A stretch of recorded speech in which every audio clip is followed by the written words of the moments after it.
బాగుంటుంది. ఒక్కసారి ఇలా లైట్గా ఒక మిక్స్ ఇచ్చేయండి, ఎక్కువగా మిక్స్ చేయకండి. కావాలంటే ఒక్కసారి మనం సాల్ట్ అది చెక్ చేసుకుని అడ్జస్ట్ చేసి మూత పెట్టేసి స్లో ఫ్లేమ్లో అన్నం ఉడికేంత వరకు ఉడికించుకోవాలి.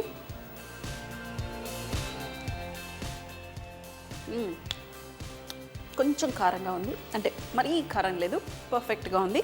కాస్త సాల్ట్ వేసుకోగలుగుతాను. కొంచెం మరీ సాల్టీగా ఉంటే తినలేమండి, ఎందుకంటే సాస్లు ఉన్నాయి కాబట్టి ఎక్కువగా సాల్ట్ వేయకండి. ఇప్పుడు మూత పెట్టేయండి.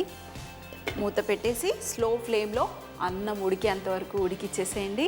స్పెషల్ ఒకేషన్లో ఇలా 1 pot చికెన్ రైస్ మంచి డెజర్ట్ సర్వ్ చేయండి. మీ ఫ్యామిలీ అంతా హ్యాపీ.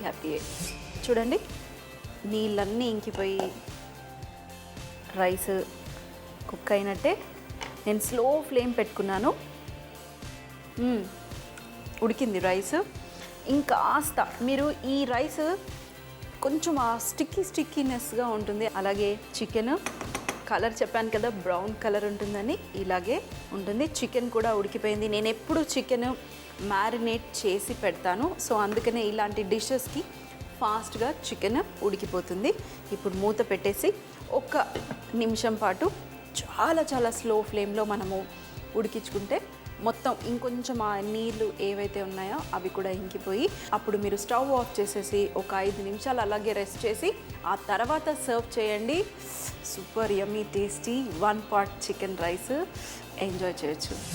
మరి ఇంకొక నిమిషం తర్వాత చికెన్ రైస్ రెడీ అయినట్టే. Stove off.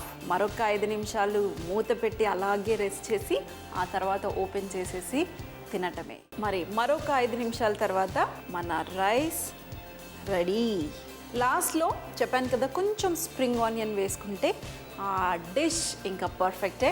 సో ఈరోజు నా దగ్గర స్ప్రింగ్ ఆనియన్ లేదు, సో మీరు మాత్రాన స్ప్రింగ్ ఆనియన్ అంటే మన ఉల్లి పొరకు ఉంటుంది కదా, గ్రీన్ పార్ట్ని మంచిగా కలర్, ఆ గ్రీన్ డార్క్ గ్రీన్ కలర్ని సన్నగా చాప్ చేసేసి దీని మీద పైన వేసేసి సర్వ్ చేయండి. ఇప్పుడు మనం తినటానికి రెడీ.